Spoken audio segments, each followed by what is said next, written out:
저와 함께 나누실 하나님의 말씀은 요한복음 6장 22절부터 29절까지의 말씀입니다. 신약성경 요한복음 6장 22절부터 29절까지의 말씀 한 절씩 교독하겠습니다. 이튿날 바다 건너편에 서 있던 무리가 배 한 척 외에 다른 배가 거기에 없는 것과 또 어제 예수께서 제자들과 함께 그 배에 오르지 아니하시고 제자들만 가는 것을 보았더니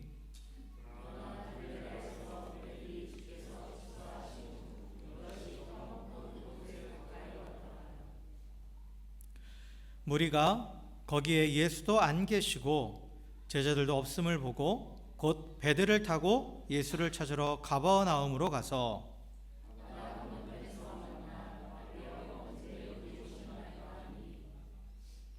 예수께서 대답하여 이르시되 내가 진실로 진실로 너희에게 이르노니 너희가 나를 찾는 것은 표적을 본 까닭이 아니요 떡을 먹고 배부른 까닭이로다.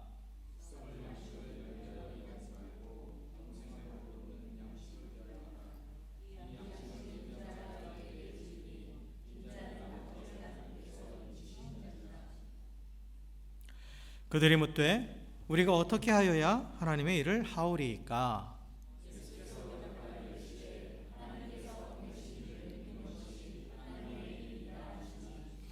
아멘, 아멘. 할렐루야, 할렐루야. 예, 우리 옆에 계신 분하고 이렇게 인사하겠습니다. 주의 사랑으로 사랑하고 축복합니다. 이렇게 인사하겠습니다.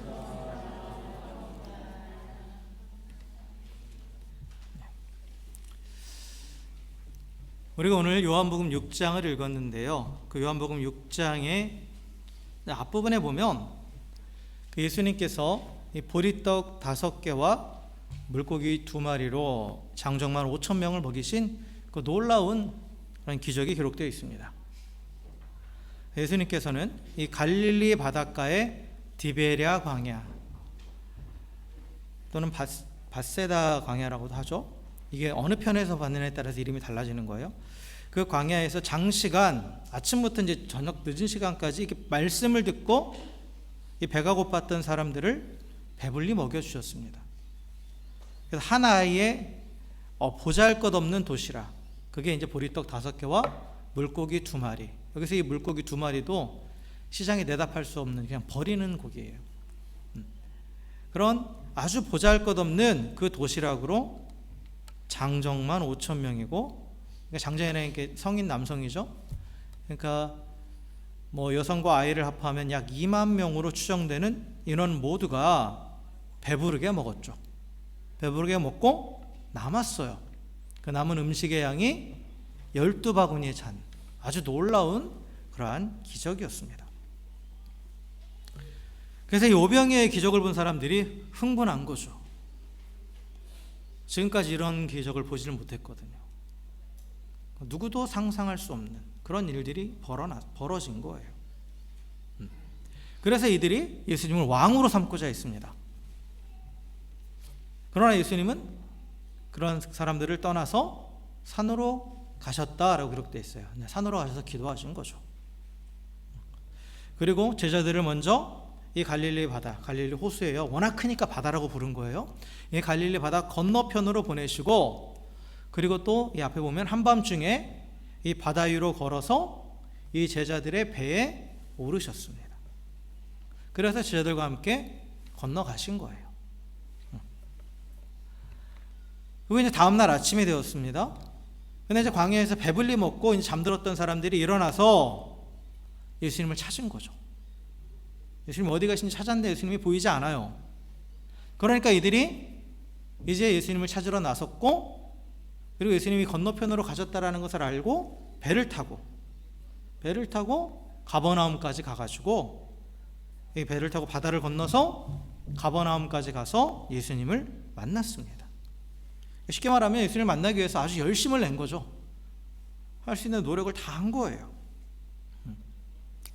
자, 그런데 이들을 만난 예수님의 반응은 오늘 말씀 보면 되게 뜻밖이죠. 뜻밖이에요. 그러니까 사람들은 예수님을 랍비여라고 이렇게 부르면서, 이 랍비라는 말은 이제 선생님이여라는 뜻인데 단순히 어떤 선생님만을 가리키는 게 아니라 아주 존경하는 의미를 담고 있어요. 그래서 이 존경을 담은 이 호칭 랍비여라고 부르면서 예수님을 찾아온 그들을 향해서 오늘 26절에 보니까 이렇게 말씀하십니다.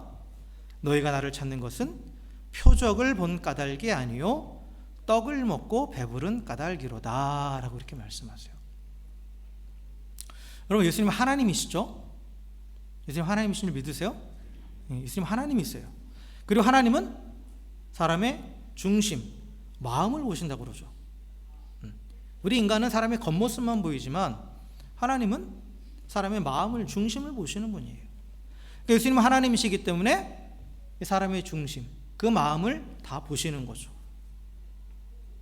그래서 예수님께서는 당신을 랍비라 부르면서 이 사람들이 열심히 따라왔긴 했지만 이들의 마음이 어떤지 아신 거예요. 이들이 어떤 의도를 가지고 예수님을 찾아왔는지 그것을 아신 거죠.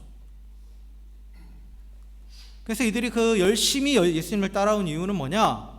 예수님이 그들에게 떡을 배불리 먹여주셨기 때문입니다. 그리고 지금 이들이 기대하는 건 뭐예요? 또다시 그 떡을 배불리 먹을 것을 기대하고 있었다라는 거죠. 그러니까 이들이 예수님께 배 타고 건너와서 이렇게 찾아오는 수고를 한 그 동기는 뭐였냐? 예수님의 표현대로 말하면 떡, 즉 썩을 양식을 찾아서 온 거예요. 썩을 양식을. 이들이 열정적으로 열심히 예수님을 따랐던 게 그 예수님을 향한 믿음 때문이 아니라는 거죠. 자신의 욕심 때문이었다라는 거예요. 예수님께서 너희들이 표적을 보고 나를 찾는 것이 아니다라고 26절에 말씀하시잖아요. 이 표적이라는 말이, 표적이라면 여러분 영어 성경에 보면 사인이라고 돼 있어요. 그냥 기적이라고 표현하지 않아요. 기적은 미라클이잖아요. 그런데 여기서 표적이라는 말을 써요. 표적이라는 건 사인이라는 거예요. 뭔가를 보여주는 거라는 거죠. 보여주는 거라는 거예요. 이 일어난 어떤 한 사건이, 그러니까 오병이라는 기적적인 사건이 단순한 미라클, 기적으로 끝나는 게 아니라 뭔가를 드러내주는 표적이다라요. 근데 이 표적이라는 건 뭘 드러내냐? 예수님이 구원자이심을 보여주는 그러한 사인이었다라는 거죠. 그런데 이들은 그것을 본 게 아니고 단순히 뭐만 본 거예요? 그냥 기적 그 자체, 미라클 그 자체, 그리고 기적으로 그들이 얻어먹었던 그 떡에만 관심을 가지고 있었던 거죠. 그래서 그들이 표적으로 제대로 받아들였으면 그들에게 일어나는 건 뭐냐면 믿음이 일어나야 되는 거예요. 믿음이. 예수님을 향한 믿음이 일어나야 되는 건데, 근데 이들은 그저 그냥 떡만 받기 때문에 그 믿음이 일어난 게 아니라 단순히 예수님을 뭐로 생각한 거냐면 지금 나를 배부르게 먹여줄 수 있는 분, 다시 말하면 내 욕심을 채워줄 수 있는, 내 육신의 정욕을 채워줄 수 있는 그러한 분으로 봤다라는 거죠. 그래서 이들은 예수님을 자신의 욕심을 채워줄 도구로 여기고 그분을 찾아갔던 거예요. 그것도 열심히 찾아간 거죠. 오늘날에도 많은 사람들이 이 사람들과 똑같이 이 썩을 양식을 얻기 위해서 열심히 열정적으로 주님을 찾고 수고합니다.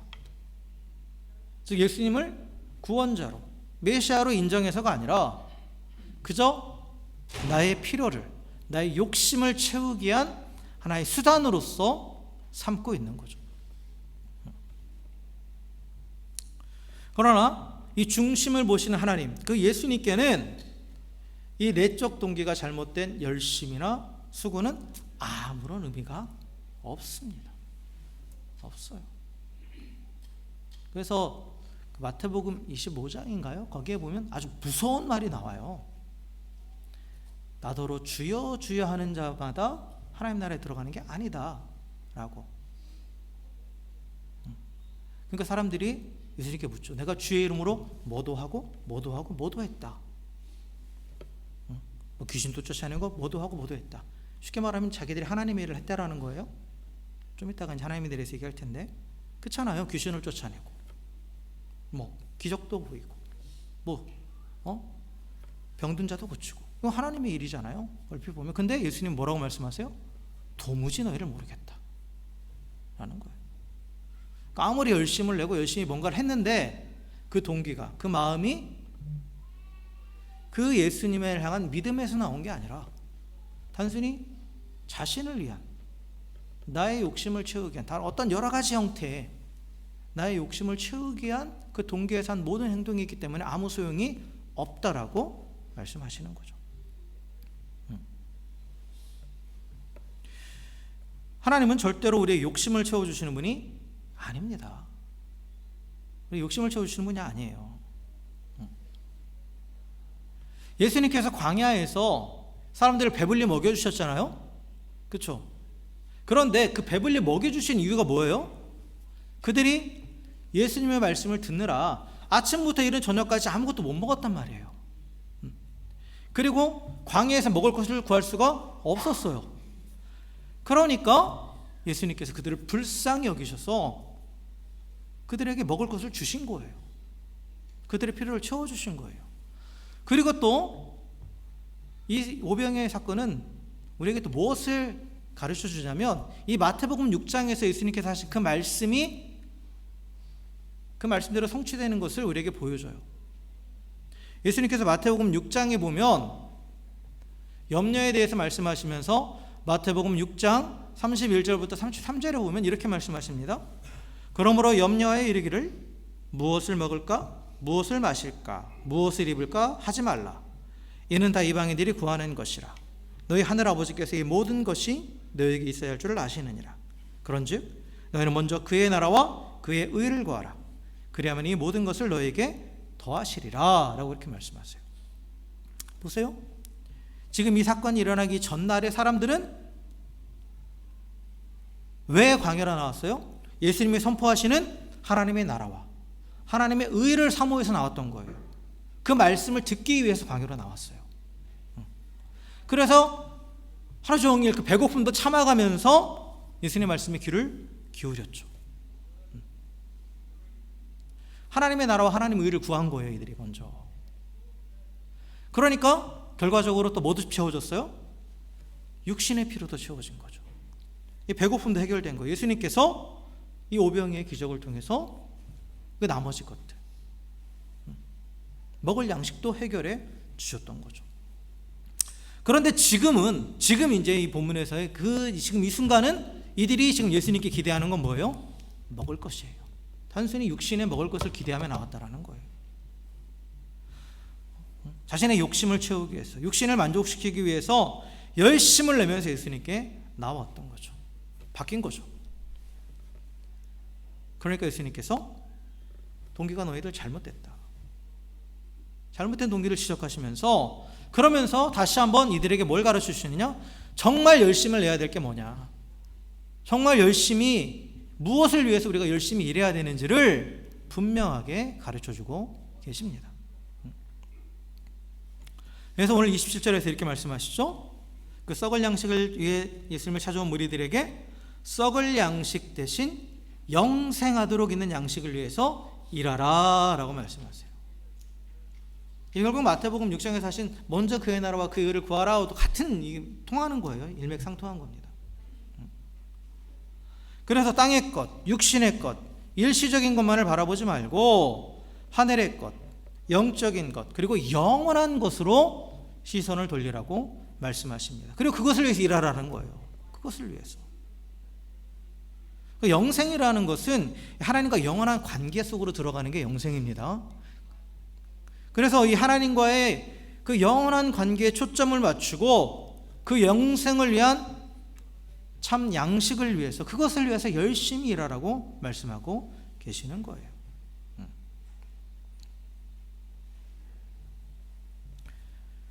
그런데 이 영생은 누구만 주실 수 있느냐? 예수님이 주시는 거죠. 예수님만이 주시는 거예요. 그래서 예수님을 믿는 자, 예수님을 주와 그리스도 영접하는 자들에게 이 하나님과의 관계 안에서 영원히 누리는, 영원한 생명을 누리는 그 놀라운 은혜가 임하게 되는 겁니다. 그래서 그것을 위해서 일하라는 거예요. 그 영원한 양식, 영원한 생명을 위해서. 물론 우리가 이 땅을 살아가는 동안은 먹을 양식도 필요합니다. 그죠? 당장 우리가 육신적인 필요도 채워야 돼요. 여기서 양식이라는 것은 꼭 먹는 것만 말하는 게 아니죠. 그렇죠? 이 땅을 살아가면서 필요한 여러 가지 것들이 있어요. 그것들도 우리가 채워줘야 돼요. 그것이 없이는 못 살아요. 하나님도 거기에 관심을 두십니다. 전혀 거기에 관심을 두시지 않는 게 아니에요. 오늘 예수님도 그러셨잖아요. 사람들이 배가 고프니까 그래도 너희들은 영적인 양식 먹었으니까 이제 알아서 해, 이러지 않으셨잖아요. 그들이 먹을 것이 없어서 줄인 모습을 보면서 불쌍히 여기시고 그 문제를 해결해 주셨잖아요. 그런데 여기서 중요한 것은 뭐냐면 단순히 그 육신의 필요가 채워지는 그것만 보고 그것으로 만족하는 것이 아니라 그 오병이어의 기적을 통해서, 분명히 기적이 아니라 표적이라고 말씀하셨잖아요. 표적이라는 것을 뭔가를 드러낸다라는 거예요. 그러면 그것을 통해서 예수님이 무언가를 우리에게 가르쳐 주시고자 하시는지 그것에 주목해야 되는 거예요. 즉 하나님께서 때로는 이런 기적적인 일들을 통해서 우리 육신의 필요도 채워주십니다. 채워주세요. 그런데 우리가 그것을 통해서 그거에만 매달리는 게 아니라 단순히 육신의 필요가 채워졌다, 또 채워주세요, 이게 아니라 그걸 통해서 과연 하나님이 우리에게 무엇을 드러내시는가, 우리에게 가르쳐주고 싶어 하는 진리가 무엇인가, 거기에 초점을 둬야 된다는 거예요. 그래서 이런 오병이어의 기적과 같은 놀라운 기적 처음 오면 좋죠. 좋아요. 그러고 싶죠. 우리도 날마다 이런 기적을 체험하고 싶죠. 그렇죠? 그런데 더 중요한 건 뭐냐? 그러한 표적을 통해서 우리에게 드러내시는 그 진리를 깨닫는 것이 중요한 거예요. 그리고 특별히 이 오병이어라는 예수님께서 이 땅에서 보여주신 여러 가지 기적들은 다 표적입니다. 다 표적이, 다 사인이에요. 그래서 하나님 나라가 무엇인지, 그리고 예수님이 어떤 분인지를 드러내기 위해서 이러한 일들을 하신 거예요. 다. 특별히 이 오병이어의 기적은, 이 표적은 예수님께서 영생을 위해서 양식을 주시는 분이고, 그리고 그분으로 인해서 모든 사람들이 이 하나님 나라에서 풍성한 은혜를 누리게 된다라는 그 진리를 보여주는 그러한 표적이에요. 그래서 이 진리를 가르쳐주기 위해서, 영생과 하나님 나라의 풍요로움에 대한 이 진리를 가르쳐주시기 위해서, 그리고 그것을 온전히 믿게 하시기 위해서 이 오병이어의 기적을 일으켜 주셨던 겁니다. 그러나 사람들은 그 오병이어의 이 표적에 담긴 진리를 깨닫지 못했죠. 참되고 영원한 생명, 그 하나님 나라의 풍성함을 주시려는 그 예수님의 뜻을 전혀 이해하지 못했죠.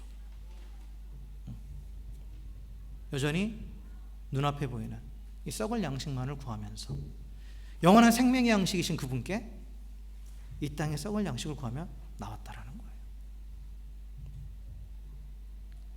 한마디로 하면 되게 한심하잖아요. 그렇잖아요. 근데 왜 이런 어리석은 모습이 보이느냐? 여전히 시선이 어디에 고정되어 있으니까요. 이 땅에 고정되어 있으니까 그래요. 근데 이게 비단 이 사람들만의 문제가 아니었죠.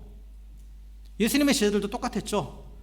누구보다도 예수님을 계속 가까이서 보고 모든 것들을 경험한 예수님의 제자들도 그들의 시선이 끝까지 어디에 있었어요? 이 땅에 있었어요. 예수님이 부활하셔서 승천하시는 그 순간에도 그들의 관심은 오로지 이 땅에 그 왕국이 언제 오느냐, 우리가 원하는 그 다윗의 왕국이 언제 이루어지느냐, 거기에만 초점이 있었죠. 그러니까 무엇을 바라보느냐, 무엇에 관심이 있느냐에 따라서 어떤 사건도 그것에 맞게 해석이 되는 거예요. 그러니까 육신에만 관심이 있으니까, 이 땅에만 관심이 있으니까 이 하나님 나라와 영생의 비밀을 드러내는 이 표적을 두 눈으로 똑똑히 보았음에도 불구하고 그 놀라운 표적을 행하신 예수님을 이 땅의 썩을 양식을 위한 수단, 욕심을 채우기 위한 수단으로 그렇게 만들어버린 거죠.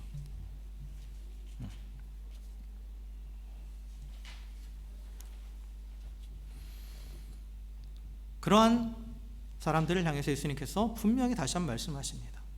썩을 양식만 구하지 말고 어떻게 하라? 영생하도록 있는 양식을 위하여 일하라.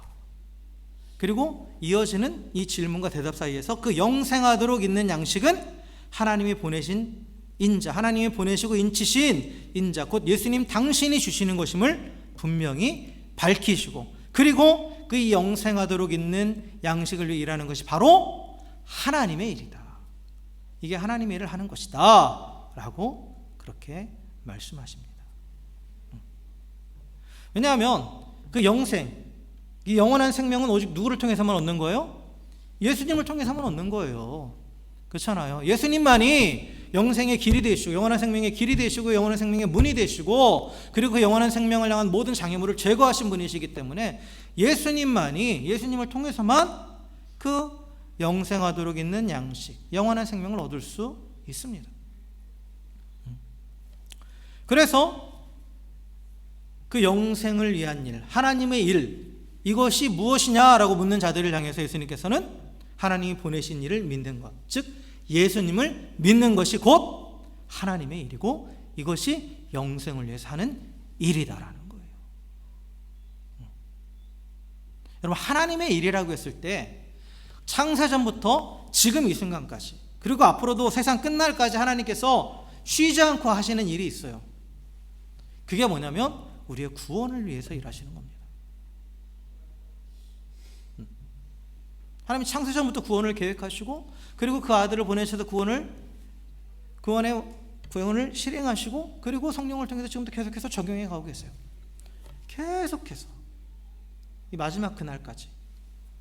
하나님의 일이 바로 구원이에요. 하나님은 우리를 구원하셔서 영원한 생명을 주시기 위해서 쉬지 않고 일하고 계십니다. 그렇기 때문에 그 예수님을 믿는 것, 유일한 구원의 길이고 또한 영생의 문이 되시는 그 예수님을 믿는 것 자체가 뭐예요? 하나님의 일, 구원의 사역에 동참하는 거예요. 우리가 하나님의 일을 한다고 했을 때 어떤 특별한 다른 미션적인 것만 생각하는데 성경 그렇게 말하지 않아요. 하나님의 일은 하나님의 구원의 사역에 동참하는 것이고, 우리가 가장 직접적으로 구원에 동참하는 건 뭐냐? 예수님을 믿는 거예요. 그게 바로 하나님의 일입니다. 그래서 우리가 예수님을 믿을 때 이 하나님의 일인 구원이 성취되는 거예요.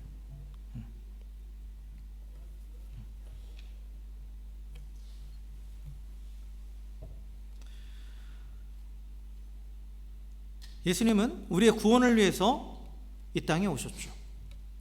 육신으로 이 땅에 오셔서 하나님의 말씀을 선포하시고 또 하나님의 뜻을 따라서 모든 일을 하셨어요. 그리고 우리에게 영생을 주시기 위해서 십자가에 죽기까지 하나님께 순종하셨죠. 그래서 우리가 영생을 위해서 일한다고 했을 때 엄밀히 말하면 우리가 어떤 일을 해서 영생을 얻는 게 아니에요. 영생을 위한 일은 누가 다 하신 거예요? 예수님이 다 하신 거예요. 예수님이 다 하신 겁니다. 그럼 우리가 영생을 위해서 일한다 할 때는 뭐예요? 그것을 내가 받아들이는 거예요. 온전히 받아들이는 거예요.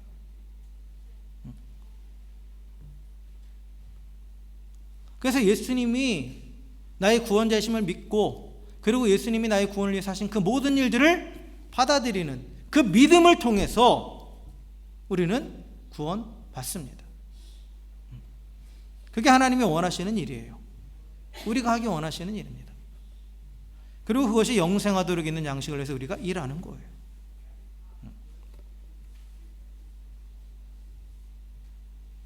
많은 사람들이 예수님을 좋은 선생님 정도로 생각합니다. 그분의 교훈을 따라 살기 원해요. 때로는 예수님께서 위대한 좋은 위로자, 또 좋은 친구 이렇게 많이 생각합니다. 그러나 진정 예수님을 믿는 것은 그런 좋은 선생, 좋은 위로자, 좋은 치료자, 능력자 이걸로 인정하는 것이 아니라 예수님이 우리의 구원자이심을 인정하는 거예요. 우리를 위해서 영생을 위한 모든 일을 다 이루신 분이심을 믿는 거예요. 그래서 구원이라는 것은 그 예수님의 좋은 가르침을 따라서 예수님을 좋은 선생으로 모시고 또 좋은 위로자로 모시고 능력자로 모시면서 나의 삶의 질을 향상시키는 게 아니에요. 예수님이 하신 일을 전적으로 받아들이면서 예수님이 영생을 위해서 하신 그 모든 것을 전적으로 받아들이는, 지적으로, 감정적으로, 의지적으로, 전인격적으로 받아들임으로써 영원한 생명을 가진 새로운 피조물이 되는 것이 바로 구원입니다. 그래서 예수님이 하신 그 모든 것들을 받아들이는 것, 이게 바로 믿는 것. 성경에서 이걸 믿는다라는 표현을 쓰는 거예요. 그리고 그 예수를 믿는 것이 구원을 위해서 일하시는 그 하나님의 일에 동참하는 것이고, 그럼으로써 우리는 영생을 얻고 그걸 누리는 거죠. 자, 그런데 여기서 또 한 가지 중요한 게 우리가 짚고 넘어가야 될 게 있어요. 우리에게 영생을 주는 하나님의 구원은, 이건 이제 여러 번 말씀을 드렸을 거예요, 이례적인 이벤트가 아니라고 그랬죠. 이례적인 이벤트가 아니에요. 그러니까 이 구원이라는 것이 결국은 죄와 또 죄의 결과로부터 해방되고 하나님과의 관계가 회복되어서 그 안에서 영원한 하나님과의 관계로 들어가서 영원한 생명을 누리는 건데, 그런데 이것은 사실 한순간에 이루어지는 않아요. 물론 법률적인 선포는 즉시 일어납니다. 즉시 일어나요. 지난주에 우리가 그 법률적인 선포에 대해서 좀 얘기를 했어요. 죄사함이나 이런 거에 대해서. 그래서 무죄 선고하는 거, 그거는 그 순간이잖아요. 한번 선포됐으면 끝이잖아요. 그런 법률적인 선포는 한순간에 이루어지고 즉각적으로 법적인 효력이 발생합니다. 해방돼요. 그런데 그 실제적인, 즉 그 죄 가운데 있었던 우리의 모든 생각들 또 행동들, 이 모든 것들이 다 변화되어서 선포된 그 하나님의 자녀로서의 모습이 되어져 가기까지는 시간이 걸려요. 그건 하루아침에 이루어지는 게 아니죠. 진행되는 거예요. 계속해서 진행되는 겁니다. 일평생을 두고 진행됩니다. 하나님의 부르심, 구원으로의 부르심에 우리가 반응했을 때 즉각적으로 우리가 거듭나죠. 다시 태어나요. 그런데 다시 태어났다고, 여러분 자녀들이 태어났다고 그걸로 끝이에요? 태어난 뒤에는 뭐가 있는 거예요? 성장이 있는 거예요. 그렇잖아요. 그래서 어디까지? 한 사람으로서, 사람으로 인간 사람 구실할 때까지 성장해야 되는 거 아니에요? 영적인 부분도 마찬가지예요. 태어나는 건 한순간이죠. 이게 중생이라고 그러죠. 그렇죠? 그런데 태어나고 그냥 가만히 있으면 안 되는 거죠. 어떻게 해야 돼요? 계속 성장해 가야 되는 거죠. 근데 어디까지 성장하라고 말해요, 성경은? 그리스도의 장성한 분량에 이르기까지 성장하라고 말해요. 그러니까 예수님을 닮아가야 된다는 거예요. 그 과정도 다 구원입니다. 하나님께서 계속 일하시는 거예요. 우리를 그렇게 예수님을 닮은 존재로 만들어 가시고, 마지막 날 예수님이 다시 오시는 그날, 그때 우리가 어떻게 된다고 말해요? 성경은 우리에게 분명하게 말하고 있어요. 예수님처럼 변화된다고. 완전하게. 거기까지가 다 구원입니다. 그래서 구원은 어느 한순간의 이벤트가 아닌 과정이에요. 다 연결돼요. 다 연결됩니다. 진행되어 있는 거예요. 그렇기 때문에 빌립보서에 보면 바울이 이런 말을 해요. 두렵고 떨림으로 너희 구원을 이루어가라 라고 말해요. 이루어가라. 구원을 이루어가라고 표현하고 있습니다. 그래서 우리는 계속해서 지금 이 구원을 이루어가는 중이에요. 이루어가는 중입니다. 그 완성을 향해서. 근데 구원을 이루어가기 위해서는 어떻게 해야 돼요? 이 구원이 뭐라고 그랬어요? 하나님의 일이라고 그랬죠? 하나님의 일이에요. 그러면 계속해서 이 하나님의 일을 해야 되는 거예요. 다른 일이 필요한 게 아니에요. 구원을 이루어가기 위해서는 계속해서 하나님의 일을 해야 되는 거예요. 그리고 하나님의 일이라는 게 뭐예요? 예수님을 믿는다라는 거예요. 계속해서 예수님을 더 믿어가야 된다라는 거예요. 더 믿어야 된다라는 거예요. 그러니까 한 번 믿고 끝이 아니라는 거예요. 처음에 구원받을 때. 우리가 왜 계속해서 신앙생활을 합니까? 신앙생활하는 게 믿음 생활한다라는 거잖아요. 그냥 한 번 예전에 구원받고 끝이었으면 필요 없는 거 아니에요? 신앙생활은? 솔직히? 필요 없잖아요. 근데 왜 우리가 계속해서 이 믿음의 생활을 합니까? 왜 예수님을 더 믿어야 되고 더 알아야 되고 더 해야 됩니까? 그 구원을 이루어가기 위해서예요. 구원의 완성을 향해서 나아가기 위해서입니다.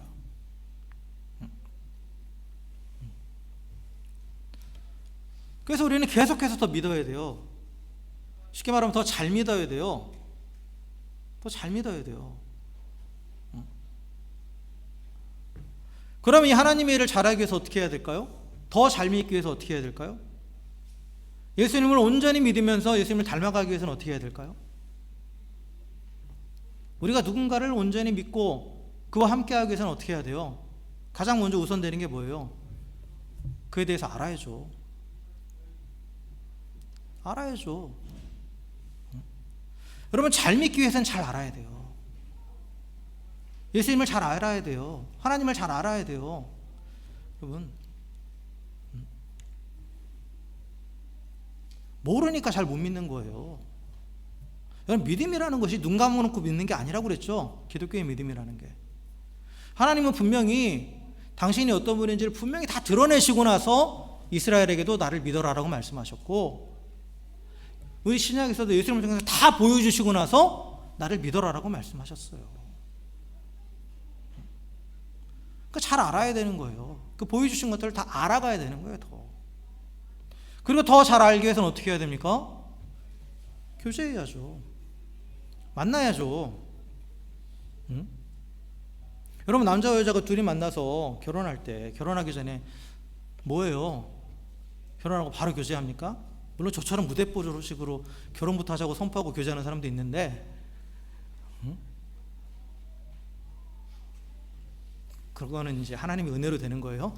근데 일반적인 경우는 교제를 통해서 서로 알아가는 거죠. 알아가야 이 사람이 나와 함께 할 수 있는지를 또 알게 되는 거죠. 그거로서 판단을 하게 되는 거죠. 그러니까 예수님을 잘 알기 위해서는 교제를 해야 되는 거예요. 만남이 있어야 되는 거예요. 우리는 어떻게 예수님을 만날 수 있습니까?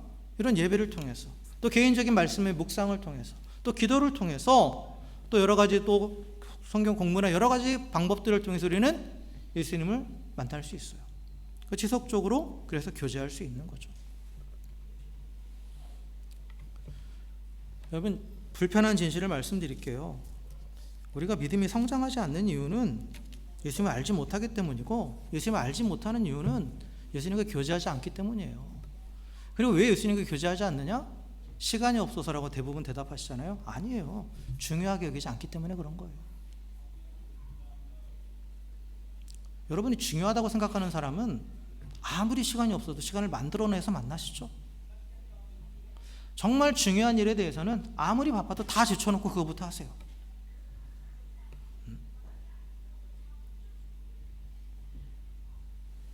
찔리세요?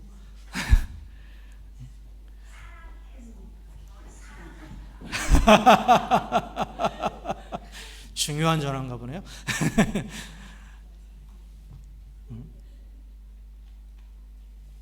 불편한 진실이에요. 시간이 없어서 못하는 거 아니에요. 저를 봐도 그래요. 저를 봐도 시간을 내려면 얼마 전에 낼 수 있어요. 쓸데없는 시간을 너무 많이 허비하죠. 그냥 인터넷 보다 보면은 시간 다 훌쩍하고. 저도 그럴 때 많아요.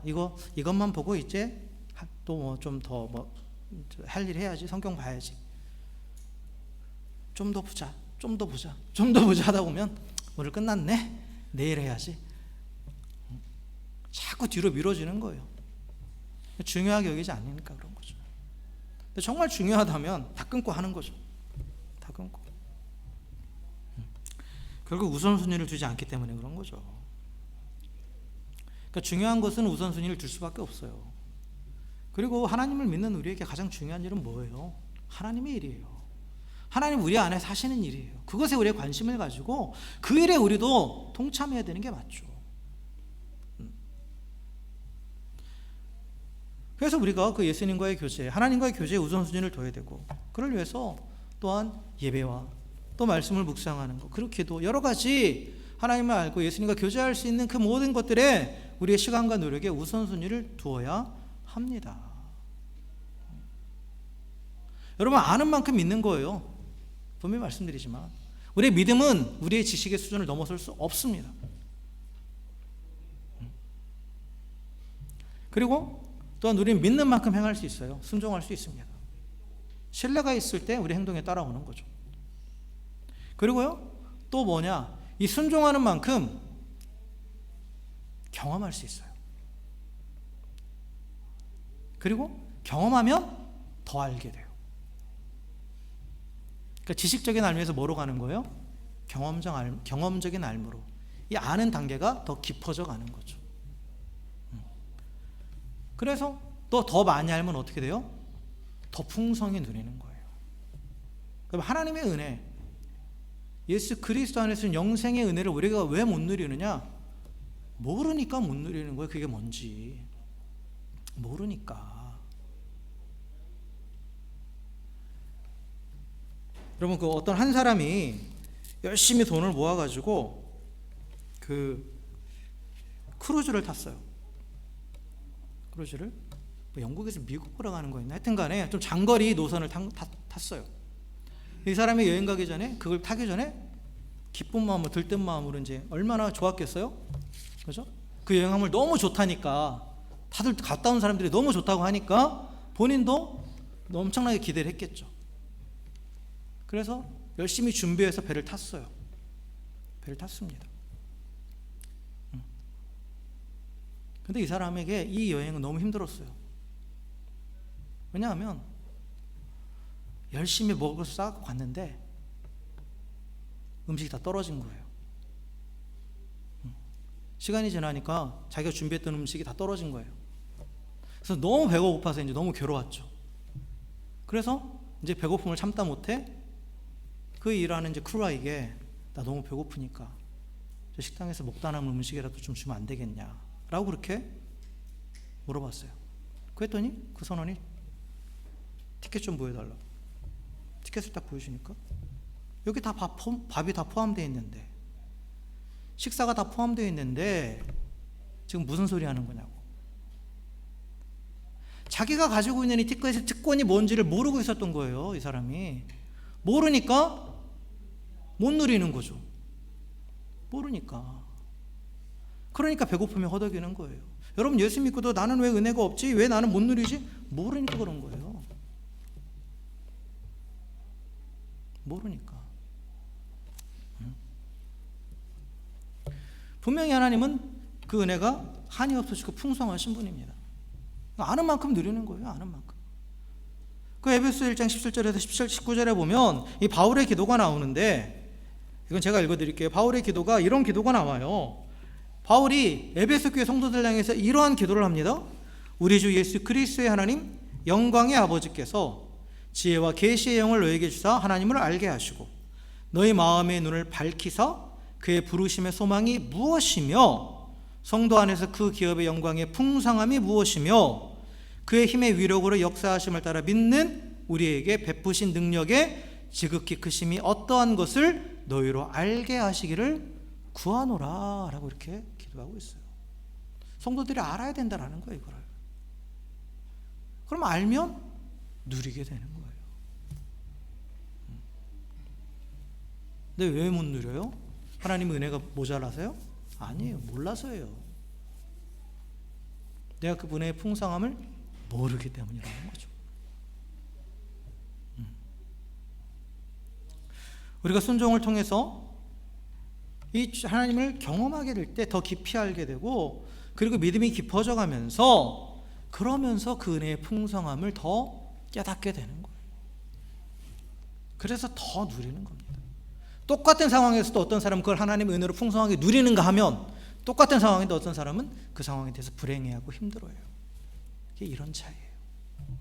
상황에 따라서 상황이 우리에게 그 은혜의 풍성함이 척도가 아니라, 그 하나님의 어떠하심을 얼마나 알고 있느냐에 따라서 그 상황이 은혜로 다가오는 것이고, 그래서 그 안에서 기쁨이 있는 것이고, 모르면 아무리 좋은 상황도 불평과 불만으로 가득할 수밖에 없어요. 그래서 우리가 예수님과 지속적으로 교제해야만이 이러한 알게 되고 또 행하게 되고, 그럼으로써 경험하면서 또 알게 되면서 계속해서 또 그 은혜의 풍성함을 깨닫게 되는, 누리게 되는 이러한 은혜의 순환들이 계속 일어납니다. 그러면서 영생의 은혜를 더욱더 풍성히 누리면서 예수님을 닮아가게 되는 거죠. 우리는 그것을 힘써야 되는 거예요. 우리가 힘쓸 것은 다른 게 아니에요. 그래서 우리가 이것을 힘쓰면, 주님을 알기를 더 힘쓰면 이것이 어떤 노력만 하는 것으로 끝나는 게 아니라 그 이상으로 더 풍성함을 누리게 된다는 거예요. 우리 예상치 못했던. 자, 말씀을 정리하겠습니다. 영원한 생명을 주시는 그 예수님을 믿는 것이 바로 하나님의 일입니다. 그리고 오병이와 같은 놀라운 기적을 경험했더라도 여전히 이 땅에만 초점을 두고 여전히 썩어질 양식에만 관심을 갖고 그것을 위해 열심히 일하고 있다면, 그렇다면 우리는 예수님을 제대로 믿지 않고 있는 것이고, 그리고 하나님 일을 하고 있는 게 아니에요.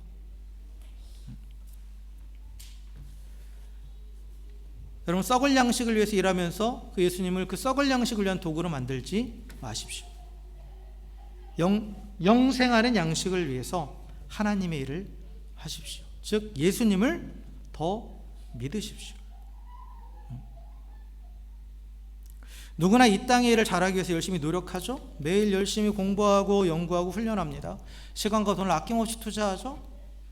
여러분, 저는 테니스에 그렇게 많이 투자를 합니다. 골프에 많이 투자하시죠? 시간 내셔서 하세요. 하지 말라는 게 아니에요. 그런데 정말 더 중요한 것은 그 이상을 투자해야 되죠. 또 투자해야 되는 거죠. 하나님의 일을 잘하기 위해서, 예수님을 잘 믿기 위해서 여러분 얼마나 노력하고 투자하고 계십니까? 예수님과 얼마나 교제하시냐 이거예요. 얼마나 예배와 또 말씀을 묵상하고 또 얼마나 기도하고 있는지. 우리 하루 24시간을 놓고 봤을 때 나에게 과연 이 하나님과 교제하는 시간이 얼마나 있는지 스스로 좀 돌아보셨으면 좋겠어요. 하나님의 은혜가 내 삶 가운데 없다고 하기 이전에 나는 과연 주님과 얼마나 교제하고 있는가, 그걸 먼저 살펴보십시오. 그럼 주님을 믿고 주님과 더불어 사는 것이 영생을 얻게 하는 하나님의 일입니다. 그러하게 이 생명의 양식인 예수님께 집중함으로 그 신앙의 본질을 놓치지 마십시오. 그리고 예수님과 지속적으로 교제하면서 예수님을 더 알아가고 더욱 순종함으로 예수님을 닮아가십시오. 그래서 그리스도 예수의 날까지 날마다 구원을 이루어가고 또한 그 영생의 은혜를 풍성히 누리십시오. 그러다가 마침내 올 그날에 예수님처럼 변화되어서 또 기쁨으로 그 주 앞에 서서 다시 한번 그 영원한 생명을 더 풍성히 누릴 수 있게 되는 저 여러분 우리 모두가 되기를 주의 이름으로 간절히 축원합니다. 함께 기도하겠습니다.